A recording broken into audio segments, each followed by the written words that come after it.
এবার ইরানে ইসরায়েলের পাল্টা ক্ষেপণাস্ত্র হামলা, সর্বোচ্চ সতর্কতা জারি। ভারতে চলছে লোকসভার প্রথম পর্বে ভোট। ওদের মধ্যে কোনো মামলা তো পলিটিক্যাল মামলা না, প্রত্যেকটা মামলা হচ্ছে অগ্নিসন্ত্রাসের মামলা। তারা মানুষ হত্যা করেছে আগুন দিয়ে। এই নির্বাচন ঠেকাতে যে রেলে আগুন দিয়ে যে মা শিশুকে পুড়িয়ে মারলো, তো যারা এগুলি করবে তাদের মধ্যে মামলা হবে না? তাদেরকে কি মানুষ পূজা করবে? অগ্নিসন্ত্রাসের জন্যই বিএনপি নেতা কর্মীদের বিরুদ্ধে মামলা, দ্রুত হবে বিচার। কৃষক লীগের অনুষ্ঠানে প্রধানমন্ত্রী। শুধু রাজনৈতিক কারণেই বিএনপির বিরুদ্ধে মামলা দেয়া হচ্ছে, অভিযোগ নেতাদের। গণতন্ত্র প্রতিষ্ঠায় আন্দোলন চলবে। সমালোচনার মুখে টনক নড়ল পলকের। হাসপাতালে দেখতে গেলেন নির্যাতিত চেয়ারম্যান প্রার্থীকে, বললেন আত্মীয় হলেও ছাড় নয়। ভাড়া টাড়া মারতে পারছি না, গা ঘাইনে একেবারে ভিজে যাচ্ছি, কষ্ট হচ্ছে, যেমন তাপমাত্রা বেশি, কষ্ট হচ্ছে, পানি পিপাসা লাগছে। খরা এবং বাদলের কারণে আমাদের যে ইরি খেতে প্রচুর পানির প্রয়োজন, এই পানিটা এখন আমরা পাচ্ছি না, খাল শুকিয়ে যাচ্ছে। তীব্র গরমে পুড়ছে দেশ, জনজীবনে চরম ভোগান্তি। জেলায় জেলায় হিট অ্যালার্ট থাকবে আরও কয়েকদিন। দর্শক শুভেচ্ছা, সংবাদ দুপুরে শুনছিলেন সংবাদ শিরোনামগুলো, সঙ্গে রয়েছে আমি তানসিয়া যুথি। ইরানের ইসরায়েলের পাল্টা হামলায় যুদ্ধাবস্থা বিরাজ করছে মধ্যপ্রাচ্য জুড়ে। শুক্রবার ভোরে ইরানের পারমাণবিক অধ্যুষিত ইসফান প্রদেশের কাছে ড্রোন ও ক্ষেপণাস্ত্র হামলা চালায় ইসরায়েলি বাহিনী। আনুষ্ঠানিকভাবে স্বীকার না করলেও ইসফান শহরের আকাশে অজানা বস্তু ধ্বংসের দাবি করেছে ইরানের সামরিক বাহিনী। তবে এখন পাল্টা আক্রমণে না যাওয়ার কথা জানিয়েছে তেহরান। আরও জানাচ্ছেন লুৎফর কবির। শুক্রবার ভোরে ইরানের ইস্পাহান প্রদেশের কাছে আকাশে বিপজ্জনক বস্তু শনাক্ত করে দেশটির আকাশ প্রতিরক্ষা ব্যবস্থা। মুহূর্তেই সেটিকে ভূপাতিতের দাবি করে বিবৃতি দেয় ইরান। এই ঘটনায় আতঙ্ক ছড়িয়ে পড়ে মানুষের মাঝে। ভোরের আলো ফুটতেই পারমাণবিক অধ্যুষিত প্রদেশটির জারদানজানে সতর্ক অবস্থানে দেখা যায় ইরানি বাহিনীকে। এ বিষয়ে ইস্পাহান প্রদেশের জ্যেষ্ঠ সেনা কমান্ডার ব্রিগেডিয়ার জেনারেল সিয়াভাস জানান, সন্দেহভাজন বস্তু গুলি করে নামানো হয়, কোনো ক্ষয়ক্ষতি না হওয়ারও দাবি করেন তিনি। ইরানের রাষ্ট্রীয় টেলিভিশনে বলা হচ্ছে কয়েকটি ড্রোন ভূপাতিত করা হয়। শঙ্কার বিষয় যেটি ছিল সেখানে ইরানের পারমাণবিক স্থাপনা ক্ষতিগ্রস্ত হয়েছে কিনা। আন্তর্জাতিক পারমাণবিক শক্তি সংস্থার প্রধান রাফায়েল গ্রোসি আশ্বস্ত করেছেন এমন কিছু ঘটেনি। এই ঘটনায় ইরানের আকাশে অভ্যন্তরীণ বিমান চলাচল স্থগিত করা হলেও কয়েক ঘন্টা পর তা তুলে নেওয়া হয়। উপসাগরীয় অঞ্চলগুলো দিয়ে জাহাজ চলাচলের উপর সতর্কবার্তা জারি করা হয়েছে। তবে হামলার আগে যুক্তরাষ্ট্রকে অবহিত করে নেতানিয়াহু প্রশাসন, কিন্তু আক্রমণের বিষয়ে সম্মতি দেয়নি বলে দাবি করেছেন এক জ্যেষ্ঠ মার্কিন কর্মকর্তা। সিএনএনকে তিনি বলেন, ইসরায়েলের বিষয়টি কোনোভাবেই সমর্থন করেনি হোয়াইট হাউস। এদিকে সাবেক এক মার্কিন জেনারেল মনে করছেন ইরানের জন্য এটি ছিল গঠনমূলক বার্তা। তবে ইসরায়েলকে তাৎক্ষণিক পাল্টা জবাব দেওয়ার কথা ভাবছে না তেহরান। পরিস্থিতি বিবেচনায় নিজ দেশের নাগরিকদের দ্রুত ইসরায়েল ছাড়ার অনুরোধ জানিয়েছে অস্ট্রেলিয়া। একই বার্তা দিয়েছে যুক্তরাষ্ট্র। গত 1 এপ্রিল দামেস্কে ইরানি কনসুলেটে ভয়াবহ হামলা চালায় ইসরায়েল। এতে ইরানের 7 কর্মকর্তা সহ আরও কয়েকজন নিহত হন। পরে ইসরায়েলের প্রতিশোধমূলক হামলা চালায় ইরান। এর জবাবে পাল্টা এই পদক্ষেপ নিল নেতানিয়াহুর প্রশাসন। লুৎফর কবির, নিউজ ডেস্ক, দেশ টিভি। এদিকে জাতিসংঘে ফিলিস্তিনের সদস্যপদ আটকে দিল যুক্তরাষ্ট্র। বৃহস্পতিবার নিরাপত্তা পরিষদে এ সংক্রান্ত প্রস্তাবের উপর ভোটাভুটিতে ভেটো দিয়েছে দেশটি। যদিও পক্ষে ভোট দেয় 12 সদস্য দেশ, আর ভোট দানে বিরত ছিল যুক্তরাজ্য ও সুইজারল্যান্ড। পূর্ণ সদস্যপদ পেতে প্রয়োজন ছিল 9টি ভোট, কিন্তু যুক্তরাষ্ট্রের ভোটারদের বেশি ভোট পেয়েও জাতিসংঘের সদস্যপদ পেতে ব্যর্থ হল ফিলিস্তিন। রায়হান কবির, শুভ্র রিপোর্ট। জাতিসংঘের পূর্ণ সদস্য হওয়ার জন্য ফিলিস্তিনের আবেদনের প্রেক্ষিতে জাতিসংঘের নিরাপত্তা পরিষদে স্থানীয় সময় বৃহস্পতিবার অনুষ্ঠিত হয় ভোট। পরিষদের 15 সদস্য দেশের 12টি প্রস্তাবের পক্ষে ভোট দেয়। ভোটদানে বিরত ছিল যুক্তরাজ্য ও সুইজারল্যান্ড, কিন্তু বিপক্ষে অবস্থান নেয় ইসরায়েলের ঘনিষ্ঠ মিত্র যুক্তরাষ্ট্র। এতেই আটকে গেল ফিলিস্তিনের জাতিসংঘের সদস্য পদ। জাতিসংঘের পূর্ণ সদস্য পদের বিষয়ে ফিলিস্তিনের আবেদন প্রত্যাখ্যান করায় যুক্তরাষ্ট্রের বিরুদ্ধে নিন্দা জানিয়েছে রাশিয়া। ভেটো প্রয়োগের মাধ্যমে দেশটির প্রকৃত অবস্থান উঠে এসেছে বলে মন্তব্য করেন জাতিসংঘে নিযুক্ত রাশিয়ার রাষ্ট্রদূত ভেসিলি নেবেনজিয়া। ওয়াশিংটন মনে করে ফিলিস্তিনিরা নিজস্ব রাষ্ট্র পাওয়ার যোগ্য নয়, এরা কেবল ইসরায়েলের স্বার্থই উপলব্ধি করতে পারে। ভেটো প্রয়োগ করে যুক্তরাষ্ট্র দেখিয়েছে ফিলিস্তিনিদের সম্পর্কে তারা আসলে কি ভাবে।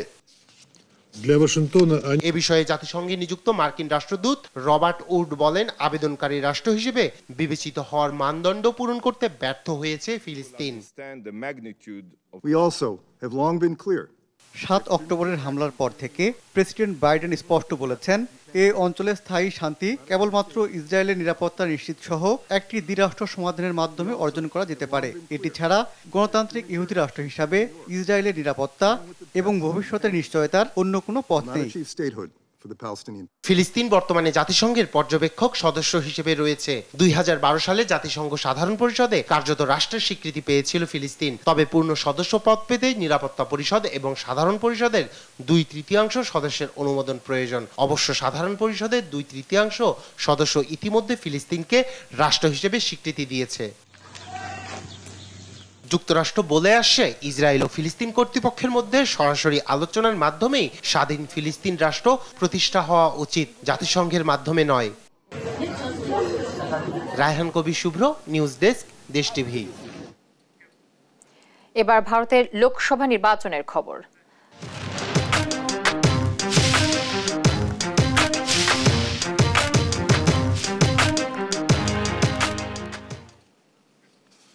শুরু হলো ভারতের লোকসভা নির্বাচনের প্রথম দফার ভোট গ্রহণ। স্থানীয় সময় সকাল 7টায় শুরু হয়ে এ ভোট চলবে সন্ধ্যা 6টা পর্যন্ত। 21টি রাজ্যের 102 আসনে ভোট গ্রহণ হচ্ছে প্রথম দফায়। এর মধ্যে রয়েছে পশ্চিমবঙ্গের 3 আসন, জলপাইগুড়ি, আলিপুরদুয়ার ও কোচবিহার। রায়হান কবির শুভ্রর আরও একটি রিপোর্ট। বিশ্বের সবচেয়ে বড় গণতান্ত্রিক দেশ ভারতে শুরু হয়েছে লোকসভা নির্বাচনের ভোট গ্রহণ। স্থানীয় সময় সকাল 7টা থেকে 17টি রাজ্য ও 4টি কেন্দ্রশাসিত অঞ্চলে একযোগে উৎসবমুখর পরিবেশে শুরু হয় প্রথম দফার ভোট গ্রহণ। সকালেই সিকিমের গ্যাংটকে ভোট কেন্দ্রে ভিড় দেখা যায় নানা শ্রেণী পেশার মানুষের। নতুন ভোটারদের উপস্থিতি চোখে পড়ার মতো। 7 দফা ভোটের প্রথম দফায় 17টি রাজ্য ও 4টি কেন্দ্রশাসিত অঞ্চল সহ সব মিলিয়ে ভোট হচ্ছে 102টি আসনে। প্রথম দফায় সবচেয়ে বেশি লোকসভা আসনে ভোট গ্রহণ হচ্ছে দক্ষিণ ভারতের তামিলনাড়ুতে। বাংলাদেশের পার্শ্ববর্তী রাজ্য পশ্চিমবঙ্গের 42টি আসনের মধ্যে দার্জিলিং, কোচবিহার ও আলিপুরদুয়ার এই 3 আসনে চলছে ভোট গ্রহণ, যেখানে তৃণমূল কংগ্রেসের সঙ্গে কেন্দ্রের শাসক বিজেপির মূল লড়াই। ভোট শুরুর আগে সামাজিক মাধ্যম এক্স পোস্টে দেশবাসীর সমর্থন কামনা করে বিপুল ভোটে জয়যুক্ত করতে ভোটারদের প্রতি আহ্বান জানান প্রধানমন্ত্রী নরেন্দ্র মোদী। বাংলা, হিন্দি সহ মোট 6টি ভাষায় বার্তা দেন তিনি। দক্ষিণ এশিয়ার এই দেশটিতে জনসংখ্যা 140 কোটিরও বেশি, যেখানে ভোটার রয়েছেন 96 কোটি 90 লাখ, তরুণ ভোটার 1 কোটি 80 লাখ। ভোট গ্রহণকে কেন্দ্র করে নেওয়া হয়েছে কয়েক স্তরের নিরাপত্তা ব্যবস্থা। যে কোনো অপ্রীতিকর পরিস্থিতি ঠেকাতে সতর্ক অবস্থানে নিরাপত্তা বাহিনী। রায়হান কবির শুভ্র, নিউজ ডেস্ক, দেশ টিভি। বিএনপির নেতাকর্মীদের বিরুদ্ধে কোনো মামলাই রাজনৈতিক নয় বলে জানিয়েছেন প্রধানমন্ত্রী শেখ হাসিনা। সন্ত্রাস, নৈরাজ্য আর অগ্নি সন্ত্রাসের মতো অপরাধেই এসব মামলা হয়েছে উল্লেখ করে তিনি বলেন, মামলাগুলো দ্রুত শেষ করা উচিত। কৃষক লীগের প্রতিষ্ঠা বার্ষিকী উপলক্ষে গণভবনের নেতাদের সঙ্গে শুভেচ্ছা বিনিময়কালে এসব কথা বলেন আওয়ামী লীগ সভাপতি। আরও জানাচ্ছেন জয় যাদব। প্রতিষ্ঠার 52 বছর পূর্তিতে কৃষক লীগের সাংগঠনিক নেত্রী প্রধানমন্ত্রী শেখ হাসিনাকে ফুল দিয়ে শুভেচ্ছা জানান আওয়ামী লীগের এই সহযোগী সংগঠনের কেন্দ্রীয় নেতারা। শুক্রবার সকালে গণভবনে শুভেচ্ছা বিনিময় শেষে শেখ হাসিনা 2001-এর নির্বাচন পরবর্তী বিএনপি জামাত জোটের সহিংসতার চিত্র তুলে ধরেন। বলেন, সেই ধরনের কোনো প্রতিশোধ নেয়নি আওয়ামী লীগ। তাদের ভাগ্য ভালো যে আমরা ক্ষমতা আছে, আমরা ওইভাবে তাদের মতো প্রতিশোধমূলক না দেখে এখনো কথা বলার সুযোগ পাই। নেতাকর্মীদের মামলার সংখ্যা নিয়ে বিএনপির নেতারা যা বলছেন তার সাথে ভিন্ন মত পোষণ করেন শেখ হাসিনা। 60 তো আমাদের ধারণ ক্ষমতাও নেই জেলে, তারপর যদি বাদ দিয়ে যতজন ধারণ ক্ষমতা যত জেলে আছে যারা, তার মানে তারা সবাই বিএনপির ক্রিমিনাল, এটাই তো তারা বলতে চাচ্ছে। তার মানে বাংলাদেশের যত অপরাধ সে অপরাধের সবই করে বিএনপি। প্রধানমন্ত্রী জানান, বিএনপির নেতাকর্মীদের বিরুদ্ধে কোনো মামলাই রাজনৈতিক মামলা নয়। আজকে তাদের সব জায়গায় কান্নাকাটি কি আমাদের বিরুদ্ধে মামলা, তোদের জিজ্ঞেস করতে হয় যে মামলাগুলি কিসের মামলা। ওদের বিরুদ্ধে কোনো মামলা তো পলিটিক্যাল মামলা না, প্রত্যেকটা মামলা হচ্ছে অগ্নিসন্ত্রাসের মামলা। তারা মানুষ হত্যা করেছে আগুন দিয়ে। এই তো 28 অক্টোবর যে ঘটনা তারা ঘটালো, এই নির্বাচন ঠেকাতে যে রেলে আগুন দিয়ে যে মা শিশুকে পুড়িয়ে মারলো, তো যারা এগুলি করবে তাদের বিরুদ্ধে মামলা হবে না? তাদেরকে কি মানুষ পূজা করবে? তবে এই মামলাগুলি আরও দ্রুত শেষ করে এগুলির শাস্তিগুলি আরও দিয়ে দেওয়া উচিত, তাহলে এই কান্নাকাটি কমতে পারবে। এ সময় কৃষি উৎপাদন ব্যবস্থা সমবায় ভিত্তিক করার পরামর্শ দেন সরকার প্রধান।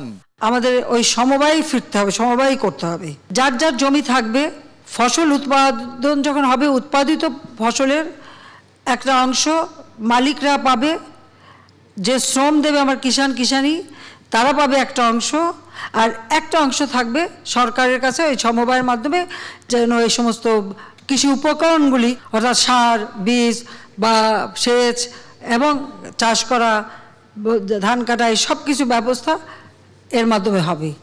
বিশ্বের নানা প্রান্তে চলছে যুদ্ধ, এজন্য নিজেদের খাদ্য উৎপাদন বাড়ানোর তাগিদ দিলেন প্রধানমন্ত্রী। বলেন, পরনির্ভরশীলতা কমিয়ে হতে হবে সাশ্রয়ী। আমাদের উৎপাদন বাড়াতে হবে, আপৎকালীন সময় মজুদ রক্ষা করতে হবে, সাশ্রয়ী হতে হবে। জয় যাদব, দেশ টিভি, ঢাকা। বিএনপি নেতাকর্মীদের বিরুদ্ধে সরকারি নাশকতার মামলা দিচ্ছে বলে দাবি করেছেন দলটির নেতারা।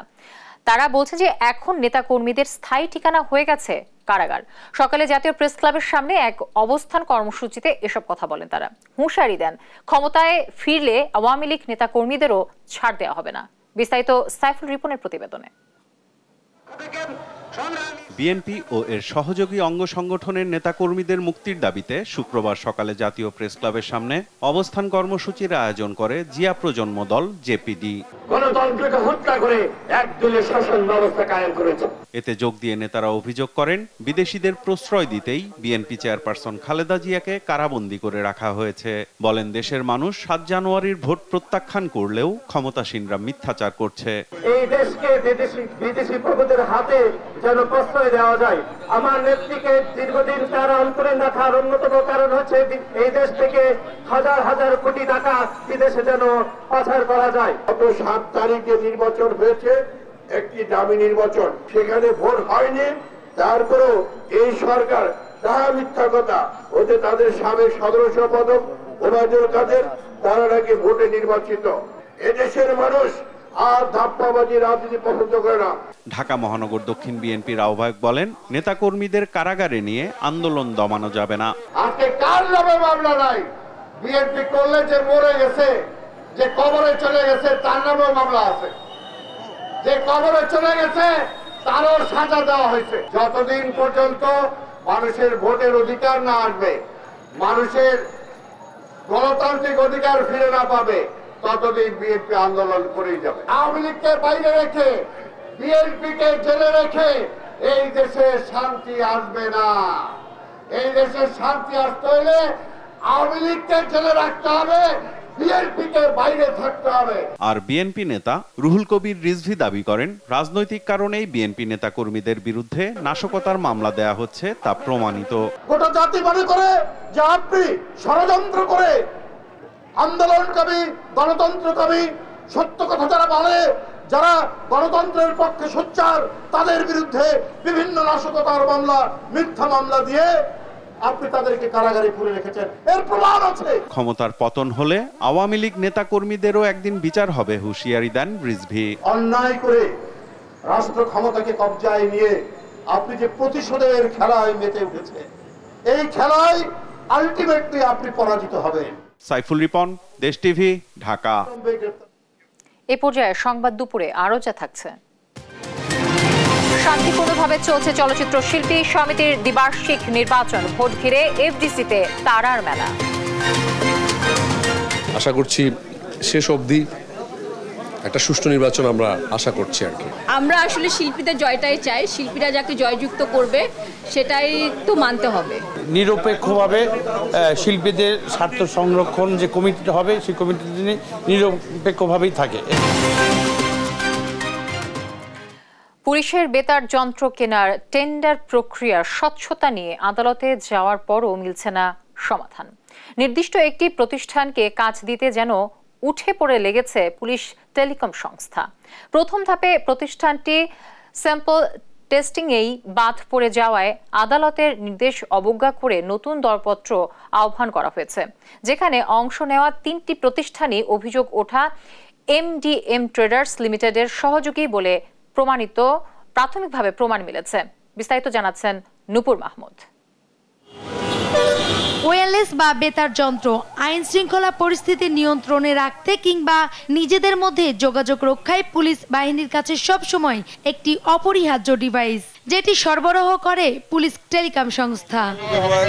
তথ্য বলছে গত 4 বছরে গুরুত্বপূর্ণ এই ডিভাইসটি কিনতে 41টি দরপত্রের 40টি পায় MDM ট্রেডার্স লিমিটেডের মাধ্যমে সিঙ্গাপুরের একটি প্রতিষ্ঠান। তবে আশ্চর্যের বিষয় হচ্ছে গত বছরের আগস্টে ডাকা দরপত্রের অংশ নিয়ে স্যাম্পল টেস্টিং এ বাদ পড়ে যায়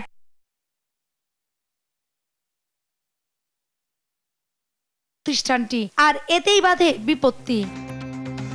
অভিযোগ উঠেছে ওই প্রতিষ্ঠানকে কাজ দিতে আদালতের আদেশ অবজ্ঞা করে নতুন দরপত্র আহ্বান করেন পুলিশ টেলিকম সংস্থা, যার প্রমাণও মেলে নতুন দরপত্রে অংশ নেওয়া প্রতিষ্ঠানগুলোর মালিকানার নাম দেখলে। আলাদা নামে দরপত্র জমা দিলেও 3 প্রতিষ্ঠানের মালিকানাই পাওয়া যায় একই ব্যক্তির, যারা আবার আগস্টে ডাকা দরপত্রে স্যাম্পল টেস্টিং এ বাদ পড়ে যাওয়া MDM ট্রেডার্স লিমিটেডেরও মালিক। 3টা টেন্ডারে আমি এটা মালিক পক্ষ যদি হয়ে থাকে এটা কখনো গ্রহণযোগ্য নয়, এবং এটা যদি গোপন রাখে ফিফিআরে স্পষ্ট করে লেখা আছে ফিফিআর 2008-এ যে এটি দুর্নীতি এবং প্রতারণামূলক কার্য হিসেবে বিবেচিত হবে। আর কোনো প্রতিষ্ঠান দুর্নীতি এবং প্রতারণামূলক কার্য হিসেবে যদি প্রমাণিত হয়ে যায় তাকে 1 থেকে 2 বছরের জন্য ব্ল্যাক লিস্টেড করা হবে, অর্থাৎ উনি আর কোনো টেন্ডার করতে পারবে না। এই বিষয়ে পুলিশ টেলিকম সংস্থার কোনো বক্তব্য মেলেনি, তবে এমন প্রবণতাকে নৈতিকতার অবক্ষয় হিসেবে দেখছে টিআইবি। আইনের রক্ষক যারা তারা যদি আইনের ভক্ষক হয়, যদি লঙ্ঘন করেন তারা তাহলে সেটা তো একেবারে মোটা দাগে সামারিলি রিজেক্টেড হওয়ার কথা, মানে কোনো অবস্থায় এটা গ্রহণযোগ্য হবে না। এটি এক। আর দ্বিতীয় হচ্ছে যে এটা কিন্তু সমাজে এক ধরনের বার্তা পৌঁছে দেয় যে আসলে যে কেউ মানে এই ধরনের সংস্থায় কর্মরত থাকলে অনিয়ম করতে পারে, যোগসাজশ করে দুর্নীতি করতে পারে এবং তারা জবাবদিহির মধ্যে থাকতে পারে। এটি তো গ্রহণযোগ্য হতে পারে না। স্বরাষ্ট্র মন্ত্রণালয় বলছে দরপত্রের জটিলতা নিয়ে আদালতের নির্দেশনার জবাব দিয়েছে তারা, তবে পুলিশ টেলিকম সংস্থার নতুন করে টেন্ডার আহ্বানের বিষয়ে কোনো মন্তব্য করতে রাজি হয়নি কেউ। নূপুর মাহমুদ, দেশ টিভি, ঢাকা। দর্শক, এই মুহূর্তে আমরা খবর পেয়েছি যে রাজধানীর শিশু হাসপাতাল ভবনে আগুন লেগেছে, নিয়ন্ত্রণে কাজ করছে ফায়ার সার্ভিস। সেখান থেকে সরাসরি যুক্ত হচ্ছেন সহকর্মী মাইনুদ্দিন আরিফ। আরিফ, আপনি ঘটনাস্থলে আছেন, কিভাবে আসলে শিশু হাসপাতালে আগুন লাগলো, কি অবস্থা সেখানকার, জানাবেন সর্বশেষ পরিস্থিতি। জ্যোতি, এখন থেকে ঠিক কিছুক্ষণ আগেই শিশু হাসপাতালে আগুন লাগার তথ্য পাওয়া যায় এবং আমি এই মুহূর্তে হাসপাতালের নিচে অবস্থান করছি। আমি একটু ভিতরে যাওয়ার চেষ্টা করব। হাসপাতালের যে 4র্থ তলা রয়েছে সেখানে আগুনের সূত্রপাত হয়েছে এমনটি বলছেন এখানকার যারা স্বজন রোগী বা রোগীর স্বজনরা রয়েছে তেমনকি বলছে। আমরা একটু ভেতরে যাওয়ার চেষ্টা করবো। এই মুহূর্তে ফায়ার সার্ভিসের সদস্যরা আগুন নিয়ন্ত্রণে কাজ করছে এবং তারা চেষ্টা করছে আসলে কিভাবে আগুন নিয়ন্ত্রণে আনা যায়। আপনি জানেন যে যেহেতু এটি শিশু হাসপাতাল, এখানে প্রচুর পরিমাণ রোগী রয়েছে, শিশুরা রয়েছে যারা বিভিন্ন রোগ নিয়ে এখানে ভর্তি হয়েছে, সেসব রোগীদেরকে এখানে ভর্তি করা হয়েছে এবং এখানে রোগী থেকেও মানে যে সংখ্যা, হসপিটালে যে সংখ্যা রয়েছে তার থেকে অনেক বেশি রোগী এখানে অবস্থান করছে এবং রোগীর স্বজনরা তারা বলছেন যে আসলে আগুন লাগার পরে তারা সাথে সাথে ফায়ার সার্ভিসকে ফোন দিয়েছেন এবং ফায়ার সার্ভিস আগুন নিয়ন্ত্রণে আনার যে প্রচেষ্টা সেটা চালিয়ে যাচ্ছেন। আমরা একটু ভেতরে যাওয়ার চেষ্টা করব যে এই মুহূর্তে ফায়ার সার্ভিসের সদস্যরা উপরে যে পানি ছিটানোর চেষ্টা করছেন এবং পানি ছিটিয়ে তাদের আগুন নিয়ন্ত্রণে আনার চেষ্টা করছেন। যেহেতু হসপিটালের উপরে আগুন লেগেছে, অর্থাৎ উপরে আগুন যাতে ছড়িয়ে না পড়ে সেজন্য হাসপাতাল কর্তৃপক্ষ সর্বোচ্চটুকু চেষ্টা করছে।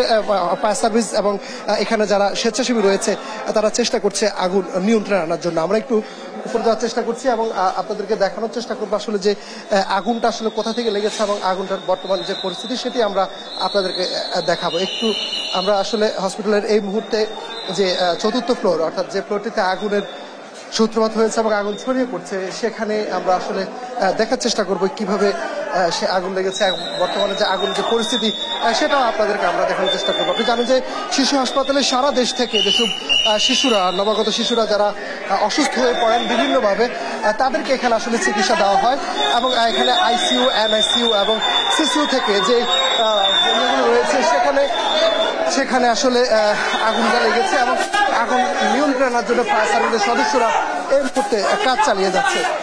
আমরা একটু দেখানোর চেষ্টা করছি যে ফায়ার সার্ভিসের সদস্যরা আসলে আপ্রাণ চেষ্টা করছে নিচ থেকে পানির যে পাইপ রয়েছে সে পাইপ টেনে আসলে কাজ করার জন্য। ফায়ার সার্ভিসের সদস্যদের সঙ্গে কাজ করছে আইন শৃঙ্খলা বাহিনীর সদস্যরা, যারা আনসার সদস্য রয়েছে এবং পুলিশ বাহিনী রয়েছে, তারাও আসলে একই সঙ্গে কাজ করছে। আমরা একটু উপরে যাওয়ার চেষ্টা করব। পুরো ফ্লোরটি আসলে ধোঁয়ায় আচ্ছন্ন হয়ে গেছে এই মুহূর্তে এবং ফায়ার সার্ভিসের সদস্যরা আসলে তারা চেষ্টা করছেন কিভাবে সেই ধোঁয়া নিয়ন্ত্রণ করা যায় এবং সেখান থেকে কিভাবে আগুন নিয়ন্ত্রণে আনা যায় সে বিষয়ে তারা আসলে চেষ্টা করছেন এবং পুরো রুমটা আসলে ধোঁয়া আচ্ছন্ন হয়ে গেছে এই মুহূর্তে। আচ্ছা, এখানে কি ছিল মূলত? এটা কার্ডিয়াক আইসিইউ। আইসিইউতে আগুন লেগেছে? হ্যাঁ হ্যাঁ, এটা এসি থেকে আর কি, এই সূত্রপাত এসি থেকে। এটা কি আইসিইউ ছিল? এটা আইসি, কার্ডিয়াক আইসিইউ। রোগী ছিল কেমন এখানে? রুগী তো খাতা দেখলে বোঝা যাবে কয়জন আছে, এটা সঠিক। ওদেরকে বের করা সম্ভব হয়েছে? সব বের হয়ে গেছে, কারো কোনো সমস্যা হয়নি। সব রোগ বের হয়ে গেছে, নিরাপদে বের হয়ে গেছে, কোনো সমস্যা হয়নি। এখন আমাদের নিয়ন্ত্রণে, খালি এখন ধুমা আছে। এখন ধুমাটা ক্লিয়ার হলে। কখন লেগেছে ঠিক? আধা ঘন্টা আগে, আপনার 1:30টার দিকে। আমরা কথা বলছিলাম একজন আনসার সদস্যের সঙ্গে, যিনি এই হসপিটালেই কর্মরত আছেন। তার সঙ্গে কথা বলছিলাম। আসলে আগুনটা লেগেছে ঠিক 1:30টার দিকে এবং তারপরে ফায়ার সার্ভিসের সদস্যরা এসেছেন, তারা আসলে কাজ করছেন। আসলে আমরা এখন যে জায়গাটিতে দাঁড়িয়ে আছি, এটি আসলে পুরো রুমটা আসলে অন্ধকারচ্ছন্ন হয়ে আছে এবং পুরো রুমটা মানে এখানে যে আইসিইউ ছিল সে আইসিইউতে মূলত আগুন লাগে এবং বলা হচ্ছে যে আইসিইউ যে এসি রয়েছে সেই এসি থেকে আসলে আগুনের সূত্রপাতটি হয় এবং আগুনের সূত্রপাতের পর থেকে আসলে ফায়ার সার্ভিস এবং এখানকার যে তাদের যে ফায়ার সিস্টেম রয়েছে সেটি দিয়ে আসলে তারা আগুন নিয়ন্ত্রণে আনার প্রথমে চেষ্টা করেন। এরপরে এখানকার যে স্বেচ্ছাসেবীরা রয়েছেন, আনসার সদস্যরা রয়েছেন, পুলিশ সদস্যরা রয়েছেন, তারা সবাই মিলে আসলে আগুন নিয়ন্ত্রণের চেষ্টা করেন। আমি যেটি বলছিলাম যে শিশু হাসপাতালে যে সারা দেশ থেকে যে শিশুদেরকে নিয়ে আসা হয় বিভিন্ন রোগে আক্রান্ত কিংবা জন্মগত যে শিশুরা বিভিন্ন রোগে আক্রান্ত হয়, তাদেরকে এখানে ভর্তি করানো হয় এবং এই যে ঢাকা শিশু হাসপাতালের ঠিক আইসিইউ যে জায়গাতে সে জায়গাতে আগুন লেগেছে। তবে এখানকার আমরা কয়েকজনের সঙ্গে কথা বলেছি, তারা বলছিলেন যে আসলে সবাইকে নিরাপদে আসলে বের করা সম্ভব হয়েছে এবং নিরাপদে বের করা সম্ভব হয়েছে। তেমন কোনো হতাহতর তথ্য এখনো পাওয়া যায়নি। তবে আমরা আসলে শেষে ফায়ার সার্ভিস নিশ্চয়ই কথা বলবেন, সেই কথা থেকে আমরা জানানো সম্ভব হবে আসলে কোনো হতাহত কিংবা আছে কিনা। তবে এখনো আগুন একটি ফ্লোরেই সীমাবদ্ধ রয়েছে, আসলে এখনো আগুন ছড়িয়ে পড়ে না। যদি আগুন ছড়িয়ে পড়ে তাহলে পুরো হসপিটালে যত রোগী রয়েছে আসলে এখানে ব্যাপক হতাহতের একটা সম্ভাবনা রয়েছে এমনটি বলা হচ্ছে। তবে যাতে করে অন্য ফ্লোরে আগুন ছড়িয়ে না পড়ে সেজন্য আসলে সর্বোচ্চটুকু চেষ্টা চালিয়ে যাচ্ছে ফায়ার সার্ভিসের যে সদস্যরা রয়েছে, তারা কিন্তু চেষ্টা করছে যাতে করে আগুন আর কোনোভাবে ছড়িয়ে না পড়ে। আপনি জানেন যে আগুন যেখানে লাগে ঠিক সেখানে প্রচুর পরিমাণ আগুন নিভে গেলেও ধোঁয়া সৃষ্টি হয় এবং সেই ধোঁয়া থেকে মূলত যে দুর্ঘটনাগুলো ঘটে, অর্থাৎ যে হতাহত কিংবা পুড়ে যাওয়া বা যে কিংবা শ্বাসনালী দিয়ে যে ধোঁয়াটা নেওয়া, এখান থেকেই মানুষের হতাহতের বেশি সম্ভাবনা থাকে। তবে সেটি এই মুহূর্তে দেখা যাচ্ছে যে প্রচুর পরিমাণ ধোঁয়া এখানে লক্ষ্য করা যাচ্ছে এবং আমরা যদি একটু দেখানোর চেষ্টা করি যে এই মুহূর্তে প্রচুর পরিমাণ ধোঁয়া উঠছে এবং এখানে আগুন কিভাবে নিয়ন্ত্রণ করা যায়, অর্থাৎ ধোঁয়া কমানো যায় কিংবা ভেতরে যেহেতু এটি আইসিইউ যেহেতু এখানে অনেক যন্ত্রাংশ রয়েছে, সেই যন্ত্রাংশগুলো আসলে এই মুহূর্তে কমানোর যন্ত্রাংশগুলো যেহেতু আগুন লেগে গেছে সেগুলো তারা আসলে আগুন নেভানোর চেষ্টা করছে এবং আগুনের সাথে সাথে যে ধোঁয়া বের হচ্ছে সে ধোঁয়া আসলে তারা ধোঁয়া কমানোর চেষ্টা চালিয়ে যাচ্ছে ফায়ার সার্ভিসের সদস্যরা। আমরা একটু ভেতরে যাওয়ার চেষ্টা করবো এই মুহূর্তে। আমরা সেখানেও গিয়েও দেখাবো যে আসলে কিভাবে যে আগুনের হয়। আমরা একটু যাই সামনে, যাই যদি আমরা দেখাই যেখানে যে শিশু বাচ্চাদেরকে রাখা হয়, অর্থাৎ আইসিইউ বেডের, আমরা এখন ঠিক আইসিইউ রুমের ভেতরে আছি। সেখানেই আমরা একটু যদি যাই, যেখানে যে জানালাগুলো রয়েছে সে জানালাগুলো ভেঙে দেওয়া হয়েছে যাতে করে ধোঁয়া যে রয়েছে সে ধোঁয়াগুলো যাতে করে বের হয়ে যায়। আমরা যদি একটু দেখাই যে টেবিলটা আমি দেখাচ্ছি, এখানে আসলে বাচ্চাদেরকে শোয়ানো হয় আইসিইউর ভেতরে। আমরা আইসিইউর ভেতরের কিছু অংশ দেখানোর চেষ্টা করছি। সেই বেডের আসলে সবকিছুই প্রায় পুড়ে গেছে এই মুহূর্তে। তবে বলা হচ্ছে যে আইসিইউতে যেসব রোগীরা ছিল, আপনি জানেন যে সরকারি হসপিটালগুলো তো আইসিইউতে কোনোভাবেই কোনো রুগী অর্থাৎ রুগী থেকে আইসিইউর যে সংখ্যা রয়েছে সে সংখ্যা থেকে কয়েক গুণ বেশি রুগী হয়ে থাকে। তবে এখানে প্রত্যেকটা বেডে আসলে পরিপূর্ণ ছিল, কোনো বেডে আসলে ফাঁকা ছিল না। তবে এখনো কোনো হতাহতের খবর পাওয়া যায়নি। হতাহতের খবর পেলে আমরা অবশ্যই সেটিও জানানোর চেষ্টা করব। আমরা একটু যদি ভেতরে ঢোকার চেষ্টা করি এই মুহূর্তে, যে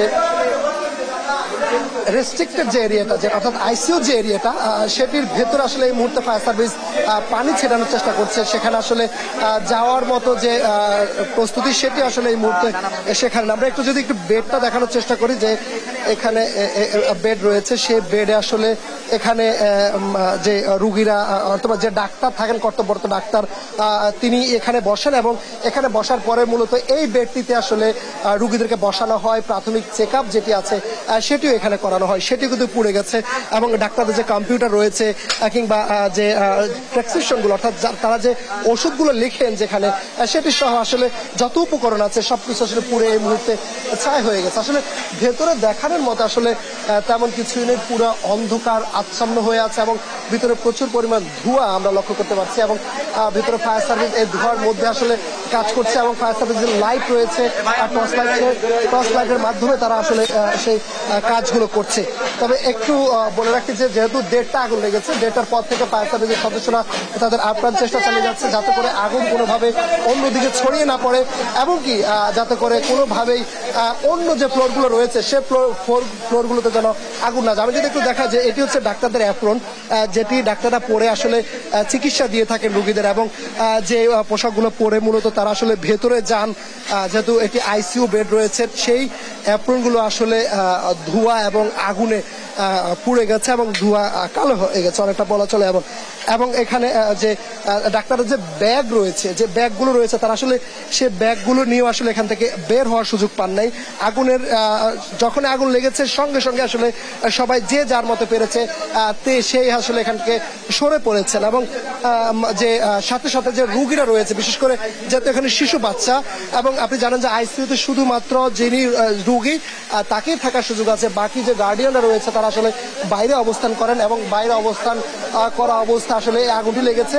এবং সেখান থেকে আসলে মূলত ওই যে আগুনের সাথে সাথে আসলে তাদেরকে বের করার চেষ্টা করা হয়েছিল। এবং আমরা আপনার সঙ্গে একটু কথা বলবো।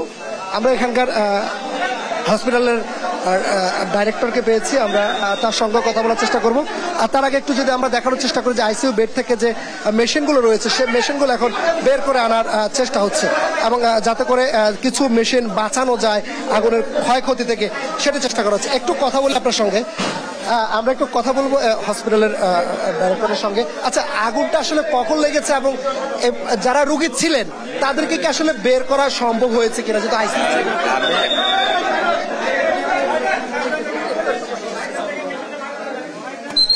আমি আসলে জুমার নামাজ পড়তেছিলাম, তো জুমার নামাজ শেষ করে আমি যখন বেরোছি তখনই শুনলাম যে আগুন লাগছে, এবং এটা মনে হয় ধরেন আধা ঘন্টার মতো হবে। তারপরে আমি সাথে সাথে আমার ড্রাইভারের খবর দিলাম, আমি আসলাম, আইসা রোগী সব এখান থেকে সরাই ফেলাইছি, এখানে কোনো রোগী নাই। এখন আমাদের কিছু ভেন্টিলেটরের রোগী আছে, এই ভেন্টিলেটরের রোগীগুলো আমরা অন্য ভেন্টিলেটরে শিফট করার চেষ্টা করতেছি এই ব্লকে। আর কিছু রোগী তো সব সরানো হয়েছে রোগী, কিন্তু যেগুলো ভেন্টিলেটরে আছে আমাদের নিচতলায়, সিসিএনডিতে আছে, আমাদের উপরে তলায় আছে, এই রোগীগুলো এখন আমরা আস্তে আস্তে শিফট করব যদি পরিস্থিতি স্বাভাবিক না হয়। আমরা তো কারেন্ট সাপ্লাই দিতে হবে, কারণ আমাদের রিজার্ভ থাকবে 1 ঘন্টা, এর বেশি রিজার্ভ থাকবে না। 1 ঘন্টা আমরা হয়তো ওই বাচ্চাগুলোকে ভেন্টিলেটরে সাপোর্ট দিয়ে রাখতে পারবো। 1 ঘন্টা যদি পার হয়ে যায় তখন আমরা হয়তো বা ওই এর মধ্যে যদি কারেন্ট দিতে না পারি তাহলে আমরা অন্য ভেন্টিলেটরে শিফট করে ফেলবো। আসলে কিভাবে লেগেছে আগুন? আমাদের মনে হচ্ছে, যতটুকু মনে হয় যে এটা তো তদন্ত করলে বুঝতে হবে কিভাবে লাগছে। তো তো এই যে অবস্থা এখন মনে হইলো যে আগুনের সূত্রপাত ওখান থেকে হয়তো এসির শর্ট সজন রেখে এক যাচ্ছি তো বলা যাচ্ছে না এটা। হ্যাঁ, কেমন ছিল আইসিইউ বেড কতটা ছিল এখানে? এখানে সব আমাদের আইসিইউ, এখানে আমাদের সিসিএনডিতে আছে 16টা, আরআইসিইউতে আছে 11টা, আর কার্ডিয়াক আইসিইউতে ফ্লোর পুরোটা আইসিইউ ফ্লোর। আইসিইউ ফ্লোর না, এখানে 3টা ডিপার্টমেন্ট আছে আইসিইউ, একটা সিসিএনডি, একটা কার্ডিয়াক আইসিইউ আর একটা রেসপিরেটরি আইসিইউ। না না, এগুলো তো আছে, এখনো আছে, এইগুলো এখনো কাজ করতেছে। ওই আইসিইউ রোগীগুলো এখনো সরাই নাই, ওটা আছে এখনো ওখানে কাজ করতেছে সিসিএনডিতে। এই ফ্লোরে কোনো রোগী নেই, এই ফ্লোরে সব। আমরা কথা বলছিলাম এখানকার হসপিটালের পরিচালক কোনোভাবে সরাতে পেরেছি এগুলো সব যারা ছিলেন যে আসলে এখানে 3টি ডিপার্টমেন্ট আইসিইউ এবং 3টি ডিপার্টমেন্টে আসলে যখন আগুন লাগার সঙ্গে সঙ্গে তারা চেষ্টা করছিলেন আসলে এখান থেকে যেসব রোগীরা ছিলেন তাদেরকে আসলে এখান থেকে স্থানান্তর করার জন্য, এবং স্থানান্তর করে তিনি বলছিলেন যে আসলে হসপিটালের যে সিস্টেমটা অর্থাৎ হসপিটালের রিজার্ভ যে বিদ্যুৎ রয়েছে সেটি আসলে 1 ঘন্টা ব্যাকআপ টানার মতো তাদের বিদ্যুৎ ছিল, এবং সে 1 ঘন্টা শেষ হলে আসলে যারা ভেন্টিলেটরের সাহায্য পেয়েছে নিচে যাদেরকে স্থানান্তর করা সম্ভাবনা বেশি আর কি, অন্য জায়গায় আসলে সরিয়ে নেওয়া হবে যাতে করে ভাবেই যেসব ক্রিটিক আতঙ্ক তো আছেই, তাদেরকে যেন বাঁচানো যায়, তাদের যেন কোনো ক্ষতি না হয় সেটা এখন চেষ্টা করা হচ্ছে। পরিচালক আরেকটি বিষয় যেমন কি বলেছিলেন যে আসলে এখানে যে ডাক্তারদের যে রুমটি রয়েছে সেই রুমের আগুনের যে ক্ষয়ক্ষতি সেটি দেখে আসলে উনি বলছেন যে এসির শর্ট সার্কিট কিংবা বৈদ্যুতিক কারণে আসলে আগুন কি লাগতে পারে এমনটি বলা হচ্ছে। তবে আগুন লাগার সঙ্গে সঙ্গে যেহেতু আপনি জানেন আজকে জুম্মার দিন ডাক্তার থেকে শুরু করে যারা আছেন সবাই নামাজ রোজা করেন, এবং মসজিদে যাওয়ার পরে আসলে তাদের কাছে তথ্য আসে যে আসলে হসপিটালে আগুন লেগেছে, এবং সঙ্গে সঙ্গে হসপিটালে যেসব কর্মকর্তারা রয়েছেন পরিচালক থেকে শুরু করে যেসব ডাক্তাররা রয়েছেন তারা ছুটে আসেন এবং তারা চেষ্টা করেন, এখানে আনসার সদস্যরা যারা ছিলেন তারা আসলে চেষ্টা করে সকল রোগীকে এখান থেকে বের করার চেষ্টা করেছেন, এবং নিচে তাদের যে গুলো রয়েছে সেখানে তারা স্থানান্তর করেছেন। এবং এই মুহূর্তে ফায়ার সার্ভিসের সদস্যরা আগুনের যে পরবর্তী যে ধোঁয়া সেটি আসলে তারা নেভানোর চেষ্টা করছেন, এবং এখান থেকে যে ভেন্টিলেটর গুলো রয়েছে অর্থাৎ যেগুলো এখনো অক্ষত রয়েছে আগুন থেকে সেগুলো আসলে তারা এই মুহূর্তে বের করার চেষ্টা করছেন, এবং তারা সেগুলো বের করে নিয়ে আসছেন। আমরা একটু দেখানোর চেষ্টা করছি এই মুহূর্তে যে ফায়ার সার্ভিসের সদস্যরা তারা অক্সিজেনের মাধ্যমে আসলে নাকে অক্সিজেন লাগিয়ে তারা বাইরে যাওয়ার চেষ্টা করছেন এবং ভিতরে যাওয়ার চেষ্টা করছেন। ভিতরে গিয়ে যে ধোঁয়ার সর্বশেষ যে ধোঁয়ার পরিস্থিতি রয়েছে, আপনি জানেন যে আগুন লাগার পরে যে ধোঁয়ার সৃষ্টি হয় সে ধোঁয়া থেকে আসলে ক্ষয়ক্ষতির পরিমাণটা খুব বেশি হয়। সে ধোঁয়াও আসলে একটু তারা আসলে যে জানালা সহকর্মীকে যদি আসার বলি যে এই জায়গাটিতে আমরা এই মুহূর্তে রয়েছি, জায়গাটি থেকে পুরো পানি বাইরে যে ইয়ে রয়েছে অর্থাৎ যে সেটা আসলে বের হয়ে যায়। যে এই মুহূর্তে আপনারা দেখতেই পাচ্ছেন যে আগুন আমরা নিয়ন্ত্রণে চলে এসেছে। আগুন নিয়ন্ত্রণে এই মুহূর্তে আগুন নিয়ন্ত্রণে বলা চলে, কিন্তু আগুন নিয়ন্ত্রণে আসার পরে যে ধোঁয়া রয়েছে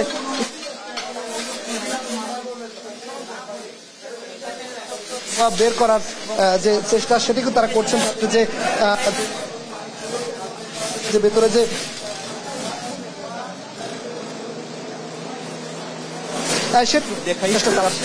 একই সঙ্গে যদি বলে রাখি যে এখানে যে দেওয়াল সেগুলো আসলে দেওয়া হচ্ছে জানালার কাজগুলো যাতে করে ধোঁয়াগুলো আসলে বের হয়ে যায়। আমরা আবার একটু ভেতরে যাওয়ার চেষ্টা করবো, যদি আমরা ভেতরে যদি পুরো গুটগুটে অন্ধকার সে আমরা তারপরে একটু ভিতরে যাওয়ার চেষ্টা করবো যে আসলে এই মুহূর্তে ভেতরে যাওয়ার তেমন পরিবেশ না থাকলেও আমরা একটু দেখানোর চেষ্টা করছি যে আসলে ভেতরে যে ভয়াবহতা অর্থাৎ আইসিইউ বেডের। আপনি জানেন যে এখানে এই ফ্লোরে 3টি ডিপার্টমেন্ট ছিল আইসিইউর, এবং 3টি ডিপার্টমেন্টে আসলে একবারে পুড়ে যায় এবং 3টি ডিপার্টমেন্ট থেকে রোগী বের করা সম্ভব হয়েছে এমনটি জানিয়েছে। তবে তেমন কোনো ক্ষয়ক্ষতি হয় নাই বলে জানান হসপিটাল কর্তৃপক্ষ। আমরা একটু দেখানোর চেষ্টা করছি যে এখানে যে সর্বশেষ যে আইসিইউ বেডের ভিতরে যে দৃশ্যগুলো সেগুলো আপনাদেরকে দেখানোর চেষ্টা করছি। এখানে আসলে সবকিছু আসলে পুড়ে গেছে, যে ভেন্টিলেটরগুলো রয়েছে সেই ভেন্টিলেটরগুলোর থেকে আগুন যেন আর ছড়িয়ে না পড়ে সেটি চেষ্টা করছেন ফায়ার সার্ভিসের সদস্যরা বন্ধ করার জন্য। আপনি জানেন যেগুলো প্রত্যেকটা বেড আসলে নবজাতক যেসব শিশুরা ছিল তারা কিন্তু সবাই এখানে ছিল। আসলে তাদের এখানে প্রায় হয়েছে এমনটি দাবি করছে হসপিটাল কর্তৃপক্ষ। যদি তাদেরকে আসলে সরানো সম্ভব না হতো তাহলে আগুন নিয়ন্ত্রণে সম্ভব না হলে এখানে বড় ধরনের ক্ষয়ক্ষতির আশঙ্কা করা হয়েছিল। এখনো ভেন্টিলেটরের যে মেশিনগুলো রয়েছে সেগুলো এখনো চলছে। আমরা যেহেতু ডান পাশে দেখাই, আমরা ডান পাশে দেখি এখনো ভেন্টিলেটরের মেশিন যেগুলো রয়েছে সেগুলো কিন্তু এখনো চলমান রয়েছে। অর্থাৎ হসপিটালে যে বিদ্যুৎ রয়েছে 1 ঘন্টার যে রিজার্ভ বিদ্যুৎ রয়েছে সেই রিজার্ভ বিদ্যুৎ থেকে আসলে সে ভেন্টিলেটরগুলো এখনো চলমান রয়েছে। আমরা একটু দেখানোর চেষ্টা করছি ভেন্টিলেটরের মেশিনগুলো এখনো চলছে, অর্থাৎ সেগুলো লাইট জ্বলছে এবং এখনো ভেন্টিলেটরগুলো চলমান রয়েছে। এখনো অক্সিজেন মেশিন কিংবা ভেন্টিলেটর যেগুলো রয়েছে সেগুলো সবকিছু আসলে চলমান অবস্থায় আছে। আমরা দেখতে পাচ্ছি যে আনসার সদস্যরা তারা চেষ্টা করছেন এগুলো বন্ধ করে এখান থেকে যত দ্রুত সম্ভব ভেন্টিলেটরগুলো বের করে নিয়ে যাওয়া। কারণ আপনি জানেন যে যেহেতু এগুলো অনেক বেশি যে মেশিনগুলোর সাহায্যে আসলে রুগীরা বেঁচে থাকে, অর্থাৎ শিশুরা বেঁচে থাকে, সে বেঁচে থাকার মানুষগুলো যাতে করে এই মেশিনগুলো নিয়ে অন্য জায়গায় লাগানো যায় সেই শেষ চেষ্টায় এই মুহূর্তে চালিয়ে দেওয়া হচ্ছে। আমরা দেখতে পাচ্ছি এসিগুলো আসলে পুড়ে ছাই হয়ে গেছে। প্রত্যেকটা মেশিন প্রত্যেকটা কিছুই আসলে এই মুহূর্তে আগুনে পুড়ে নষ্ট হয়ে গেছে। আমরা একটু এর পাশে দেখাই যে বেডগুলো রয়েছে, এই বেডগুলোতে মূলত বাচ্চাদেরকে এখানে শোয়ানো হতো এবং এখানে শোয়া মূলত তাদেরকে চিকিৎসা দেওয়া হতো এবং সেগুলো সহ যা আছে সবকিছু আসলে পুড়ে গেছে। এই মুহূর্তে অবশিষ্ট থাকার মতো তেমন কোনো কিছু নেই। এটি আইসিইউর একটি মাত্র ডিপার্টমেন্ট, এর বাইরে আরো 3টি ডিপার্টমেন্ট রয়েছে। এখানে প্রচুর পরিমাণ ধোঁয়া রয়েছে। আমরা একটু এ পাশে দেখাই যে এখনো মেশিনগুলো চলছে এবং সেগুলো এই মুহূর্তে বন্ধ করার চেষ্টা করা হচ্ছে। যারা আনসার সদস্যরা রয়েছে তারা সেগুলো বন্ধ করে দিচ্ছেন, বন্ধ করে যাতে করে মেশিনগুলো আসলে বের করে নিয়ে যাওয়া যায়, যেহেতু এই মেশিনগুলোর ধারায় আসলে আইসিইউর ভিতরে রুগীরা বেঁচে থাকে, যেটাকে বলা হয় ভেন্টিলেটর। আমরা আরেকটি ভেন্টিলেটর একটু এপাশে দেখার চেষ্টা করবো। এপাশে আরেকটি ভেন্টিলেটর এখনো চলমান রয়েছে, এখনো আরেকটি ভেন্টিলেটর। এটির মাধ্যমে আসলে বাচ্চাদেরকে বাঁচিয়ে রাখা হয়। আইসিইউর ভেতরে যে সেগুলো আসলে বাঁচিয়ে রাখা হয়। এখানে যদি আমি একটু দেখানোর চেষ্টা করি আপনার মাধ্যমে আমাদের দর্শকদেরকে যে ভেতরে যে দৃশ্যটা, এই যে আমার সামনে এই যে বেডটি রয়েছে এটি আসলে এখানে আইসিইউর বাচ্চাদেরকে রাখা হতো এবং এখান থেকে আসলে সবকিছু পুড়ে এই মুহূর্তে শেষ। এটি ছিল ভেন্টিলেটর, যেটির মাধ্যমে অক্সিজেন সরবরাহ করা হতো কিংবা তাদেরকে যে সেবাগুলো দেওয়া হতো এই মেশিনের মাধ্যমে, সেগুলো আসলে এখন অনেকগুলোই বেশিরভাগগুলোই পুড়ে গেছে এবং কিছু এখনো চলমান রয়েছে, যেটা আমি দেখানোর চেষ্টা করছি বারবার যে সেটি রয়েছে। এর বাইরে যে এসি রয়েছে সেই এসি পুড়ে গেছে। এখানে আসলে অবশিষ্ট থাকার মতো তেমন কোনো কিছুই নেই। আরেকটি বিষয় দেখে রাখি, এটি হচ্ছে ছোট বাচ্চাদের একবারে যারা নবজাতক, যদি একটু বলি যারা একবারে নবজাতক বাচ্চা রয়েছে তাদেরকে এই বেডে শুয়ে আসলে চিকিৎসা প্রদান করা হতো এবং তাদেরকে এখান থেকে আসলে পুনরায় যারা একবারে ক্রিটিক্যাল রোগী ছিল বাঁচার কোনো সম্ভাবনা নেই আসলে এখান থেকেই করা হতো, কিন্তু আগুনে পুড়ে আসলে সবকিছু নিমিশে আসলে শেষ হয়ে যায়। তবে হসপিটাল কর্তৃপক্ষের যে আপ্রাণ চেষ্টা, সে চেষ্টার মাধ্যমে তাদেরকে এখান থেকে বের করা সম্ভব হয়েছে এবং তাদেরকে আসলে এখান থেকে নিয়ে যাওয়া হয়েছে। আমরা এখানে আইসিইউর ভেতর যে দৃশ্য সেটাও দেখা যাচ্ছে। এখানে আসলে এত বেশি ধোঁয়া যে আসলে দাঁড়ানোর মতো আসলে তেমন কোনো শক্তি না। আপনি জানেন যে অতিরিক্ত যে তাপদাহ করছে সে তাপদাহ মানুষের জনজীবন মানে একটু অবস্থা রয়েছে। ঠিক সেই মুহূর্তে এই অক্সিজেন এই ছড়িয়েছে, সেটি এখানকার ভেতরের দৃশ্য দেখলে আসলে পুরোটুকুই আমরা বলতে পারি যে আসলে এখানকার সর্বশেষ যে পরিস্থিতি সেটা কতটুকু ভয়ানক সেটা আমরা আসলে দেখানোর চেষ্টা করছি। তবে সব মিলে চলে যে এটি একটি ডিপার্টমেন্ট হলো, আরো 3টি ডিপার্টমেন্ট রয়েছে যেগুলো একবারে পুরো শেষ হয়ে গেছে। এখানে থাকার মতো অবশিষ্ট তেমন কোনো কিছুই নেই। আমরা আরেকটু ভেতরে যাব, আমরা একটু এদিকে দেখার চেষ্টা করবো যে এখানকার যে সর্বশেষ যে পরিস্থিতি সেটি আসলে কত ভয়ানক। আরিফ, আপনি থাকুন ঘটনাস্থলে এবং অবশ্যই নিরাপত্তা বজায় রেখে আপনি সংবাদ সংগ্রহ করতে থাকুন। আমরা ছোট্ট বিরতি নিয়ে আবার আপনার কাছে ফিরব। দেখছেন সংবাদ দুপুর। দর্শক, বিরতির আগে যেমনটি আপনাদেরকে জানাবার চেষ্টা করছিলাম যে রাজধানীর শিশু হাসপাতাল ভবনে আগুন লেগেছে, নিয়ন্ত্রণে কাজ করছে ফায়ার সার্ভিস। সেখান থেকে আবারও যুক্ত হবেন আমাদের সহকর্মী মাইনুদ্দিন আরিফ। আরিফ, আপনি আছেন নিশ্চয়ই? আল্লাহ নিয়ে লাইফ সাপোর্ট নিয়ে, আল্লাহ নিয়ে দয়া করে রহমত করে, আল্লাহ যদি আগুনটারে নিয়ন্ত্রণে নেয়। আল্লাহ জি, খুব আমি আতঙ্কিত হয়ে গেছি, কারণ আমার ছেলে লাইফ সাপোর্টে সবার একটি আছে, আমার তো আমার ছেলের ভেন্টিলেটরে সরাইনো জানা, শ্বাস নিতে পারে না। এখন হুজ নিচ্ছে, এখন বলে ঠিক আছে কারেন্ট নাই ভিতরে। এখন যদি আমরা কথা বলছিলাম রোগীর স্বজনদের সঙ্গে, তারা যেমন কি বলছিলেন যে আসলে এই মুহূর্তে তাদের বাচ্চারা যারা লাইফ সাপোর্টে আছে তারা আসলে অনেক বেশি আতঙ্কিত হয়েছিল আগুন নিয়ে, কোনো বড় ধরনের ক্ষতি হয় কিনা সেই জায়গা থেকে তারা আসলে চেষ্টা করছিলেন।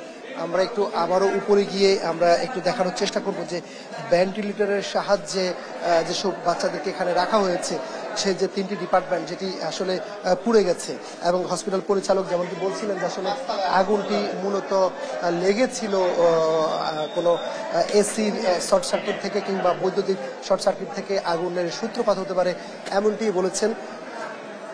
আমরা একটু আবারও সেই, যেহেতু এখানে আসলে থাকার মতো কোনো সুযোগ নেই, এত বেশি ধোঁয়া, এত বেশি মানে ধোঁয়ার কুণ্ডলী, সে জায়গায় আসলে অক্সিজেন নেওয়ার মতো অর্থাৎ নিঃশ্বাস নেওয়ার মতো তেমন কোনো শক্তি আসলে নেই।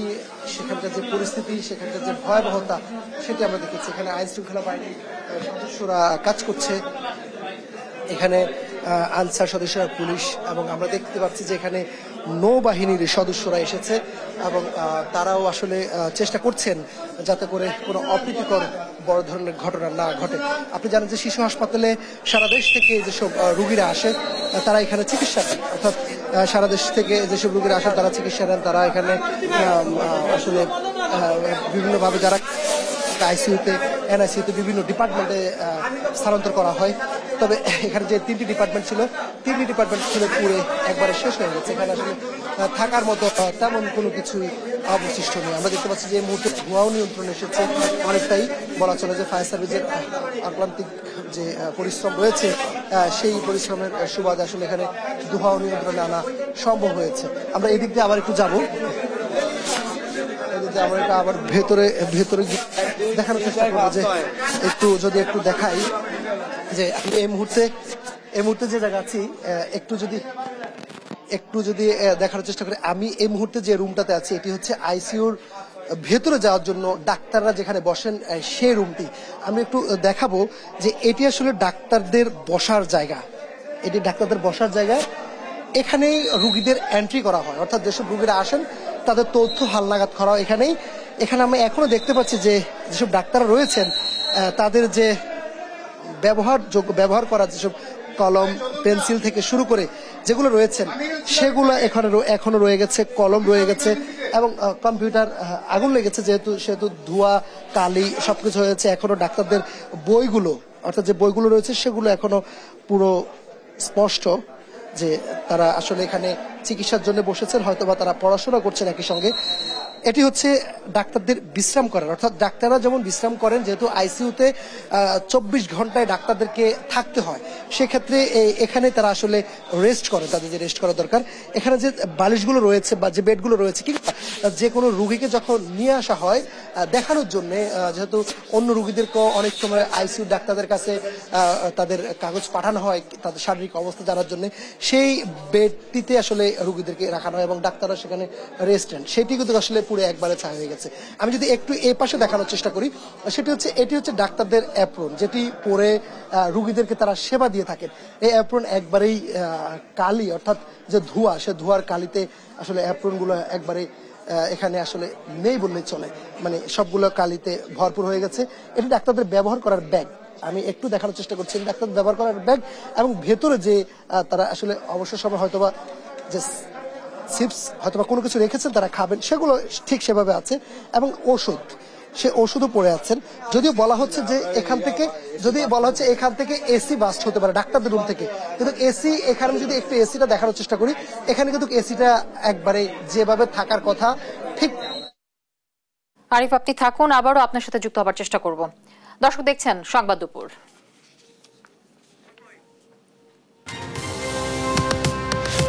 আজ থেকে কার্যকর হয়েছে ভোজ্য তেলের নতুন দাম। বৃহস্পতিবার বাণিজ্য মন্ত্রণালয়ে ট্যারিফ কমিশনের সাথে ব্যবসায়ীদের বৈঠকে নতুন দর নির্ধারণ করা হয়। প্রতি লিটার বোতলজাত সয়াবিন তেলের দাম 163 থেকে 4 টাকা বাড়িয়ে 167 টাকা নির্ধারণ করা হয়। আর খোলা সয়াবিন প্রতি লিটারে 2 টাকা কমিয়ে 147 টাকা নির্ধারণ করা হয়েছে। তবে এখনও আগের দামেই বেচাকেনা হচ্ছে ভোজ্য তেল। এদিকে স্বস্তি ফিরেছে কাঁচা বাজারে। সরবরাহ বেশি থাকায় কমেছে সব ধরনের সবজির দাম।